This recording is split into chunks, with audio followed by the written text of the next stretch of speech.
দর্শক আসসালামু আলাইকুম। আমি শহীদুল ইসলাম সজল, আমার টিকটক চ্যানেলের পক্ষ থেকে সবাইকে স্বাগত জানাচ্ছি। যে যেখান থেকে আমার এই ভিডিওটা দেখতেছেন সবাইকে আন্তরিক শুভেচ্ছা এবং অভিনন্দন।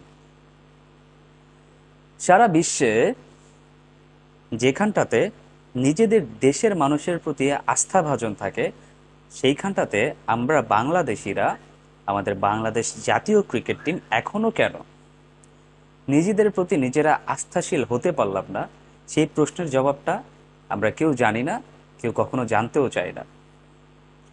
আমাদের দেশের বিসিবি, আমাদের ক্রিকেটের হেড বিসিবি, যারা ক্রিকেটের ধারক বাহক এবং নিয়ন্ত্রক, আমরা সবসময় ছুটেছি বিদেশি কোচের পেছনে। বিদেশি কোচেরা এসেছেন আমাদের দেশে ঠিকই, কিন্তু কতটুকু উন্নতি করে দিতে পেরেছেন সেই বিষয়টাই হচ্ছে মুখ্য বিষয়। আমরা দীর্ঘদিন যাবৎ ক্রিকেট খেলতেছি, সেই 2000 সাল থেকে টেস্ট স্ট্যাটাস পাওয়া একটা দল আজকে 2024 সাল, প্রায় 25 বছর যাবৎ আমরা একটা টেস্ট প্লেয়িং ন্যাশন হিসেবে পরিচিত। এতগুলা ওয়ার্ল্ড কাপ খেলেছি আমরা, এতগুলা ট্রফি জেতার সম্ভাবনা ছিল আমাদের, কখনোই কিন্তু আমরা সেই জিনিসটা কাজে লাগাতে পারি নাই। তার কারণ হচ্ছে, আমি সেটা কি কারণ আমি বুঝবো না। কথায় আছে, মাতৃভাষায় নাকি নিজের মনের ভাবটা পুরোপুরিভাবে প্রকাশ করা যায়। আমরা নিজের মনের ভাবটা প্রকাশ করার জন্য আমাদের মাতৃভাষাটা কেন ব্যবহার করি?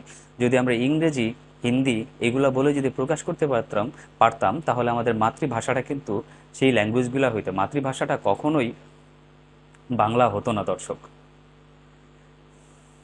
এই কথাটা এই জন্যই বলতে চাচ্ছি, একজন দেশি কোচ দেশি প্লেয়ারদেরকে যেভাবে বোঝেন, যেভাবে তাদের মেন্টালিটিটা তিনি পড়তে পারেন, আমার কাছে মনে হয় না বাহিরের দেশের কোনো কোচ সেই মেন্টালিটিটা তাদের ভিতরে থাকে বা তারা প্লেয়ারদের সাথে ওইভাবে মিশতে পারেন। কেন পারেন না আমি জানি না, হয়তোবা তাদের ভিতরে একটা ইগোটিজম কাজ করে, যে বাংলাদেশের প্লেয়ারদেরকে মেবি, আমি আই ডোন্ট নো, হয়তোবা তারা ছোট করে দেখে বা কি করে দেখে সেটা তারা ভালো জানে। কিংবা আমাদের বাংলাদেশি প্লেয়াররা কেন বাইরের কোচদের সাথে ওইভাবে মিশতে পারেন না, বা তাদের সাথে ভাবের যে আদান প্রদানটা সেটা ভালোভাবে আদৌ হয় কিনা, সেটা জানার বিষয়। আপনি খেয়াল করবেন দর্শক, আমাদের দেশে অনেক প্লেয়াররা আছেন যারা ইংলিশটা এখনো ভালোভাবে বুঝে না। তো সেই ক্ষেত্রে যদি আপনি এখন এখন একজন বাইরের কোচ নিয়ে আসেন, তার সাথে সেই প্লেয়ারটা কিভাবে তার ভাবের আদান প্রদানটা করতে পারে সেটা মুখ্য বিষয়।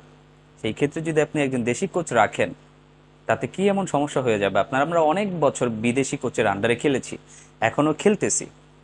এখন বাংলাদেশ টিমের হেড কোচ হচ্ছেন শ্রীলঙ্কার চান্দিকা হাতুরি সিংহে, তার আন্ডারে আমরা এখনো খেলতেছি। তো আমরা কি গেইন করতে পারলাম? আমরা কি গেইন করতে পারছি? আমার কাছে মনে হয় উইদাউট অ্যানি কোচ আমরা যা কিছু অর্জন করে নিয়ে আসছি লাস্ট T20 ওয়ার্ল্ড কাপে, আমরা কোচ ছাড়াও সেটাও করতাম। তো বিদেশি কোচেরা যখন আমাদেরকে খুব বেশি একটা কিছু দিতে পারতেছে না, সেই ক্ষেত্রে আমরা যদি বাংলাদেশে কোচ রাখি জাতীয় টিমের জন্য, সেই ক্ষেত্রে কোনো সমস্যা হওয়ার কথা না। বাংলাদেশ টিমে যে কোচ নাই সেটা বললে কিন্তু হবে না। বাংলাদেশ টিমের অনেক ভালো ভালো ক্রিকেটার আছেন, সাবেক ক্রিকেটার যারা কোচিংটা শিখে নিয়েছেন। বাংলাদেশের সাবেক ব্যাটসম্যান ছিলেন আমিনুল ইসলাম বুলবুল, তিনি খুব সম্ভবত অস্ট্রেলিয়া কিংবা ইংল্যান্ডের কোনো একটা সেক্টরে যুক্ত আছেন, সেখানে তিনি কোচিংটা করাচ্ছেন। বাংলাদেশি কোচ আছেন সালাউদ্দিন সাহেব খুবই ভালো মানের কোচ। গত সিজনে কুমিল্লা ভিক্টোরিয়ান্সের কোচ ছিলেন, সেই তার কোচিং প্যানেলে কুমিল্লা ভিক্টোরিয়ান্স কিন্তু খুবই ভালো রেজাল্ট করে আসছে। ইংল্যান্ডের ক্রিকেটার মঈন আলী বলেছেন যে তিনি আসলে খুবই অবাক হন যে সালাউদ্দিনের মতো একজন কোচ কেন বাংলাদেশ টিমের কোচিং প্যানেলের সাথে যুক্ত নন। তিনি এটাও বলেছেন, Salauddin is one of the best coach I have ever played with. তিনি এটা বুঝাইছেন যে তিনি তার লাইফে যতগুলা কোচের সাথে খেলা খেলেছেন তার মধ্যে সালাউদ্দিন হচ্ছেন অনেকের মধ্যে অন্যতম। তো বাইরের দেশের প্লেয়াররা যদি আমাদের দেশের কোচদেরকে এভাবে মনোনয়ন করে যেতে পারেন, আমরা কেন পারি না? আমরা কেন আমাদের দেশি কোচদেরকে সম্মান দিতে জানি না? কেন সম্মান দিতে জানি না? কেন পারি না আমরা? আমাদের সমস্যাটা কোথায়? কোথায় সমস্যা? আপনি চিন্তা করেন ভারতের কথা। লাস্ট যে 7, 8, 10 বছর যাবৎ ভারত ক্রিকেটটা খেলতেছে, তাদের সাথে কোনো বাহিরের দেশের কোচ ছিলেন না। রবি শাস্ত্রী থেকে শুরু করে নতুন যুক্ত হয়েছেন তাদের কোচিং প্যানেলে গৌতম গম্ভীর, মাঝখানে গিয়েছেন রাহুল দ্রাবিড়ের আন্ডারে ভারত T20 2024 সালের ওয়ার্ল্ড কাপটা জিতলো। তাদের দরকার পড়ে নাই বাইরের কোচ। তো দর্শক, ভারত যদি পারে আমরা কেন পারবো না? আমাদের কোচিং প্যানেল, আমাদের সাবেক ক্রিকেটাররা কি এত বেশি দুর্বল? আপনি মোহাম্মদ রফিকের কাছ থেকে শিখার কি আপনার কিছু নাই? আপনি মোহাম্মদ রফিককে নিয়ে আসেন না স্পিন বোলিং কোচ হিসেবে, definitely Bangladesh team will do better. Definitely এটা আমি জানি। আমি বলতেছি না বিদেশি কোচের দরকার নেই, আপনি বিদেশি কোচ রাখেন। মোস্তাক আহমেদ ছিলেন লেগ স্পিন কোচ হিসাবে কিছুদিন বাংলাদেশে, লেগ স্পিনের অনেকটা উন্নতি করে দিয়ে গিয়েছেন।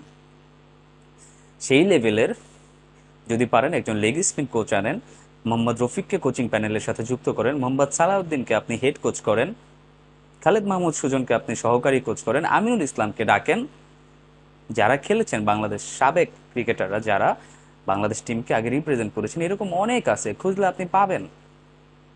হয়তো আপনারা খুঁজতেছেন না, বা কেন আপনারা খুঁজতেছেন না, কেন কি দেখাতে চাচ্ছেন সেটা আমি জানি না।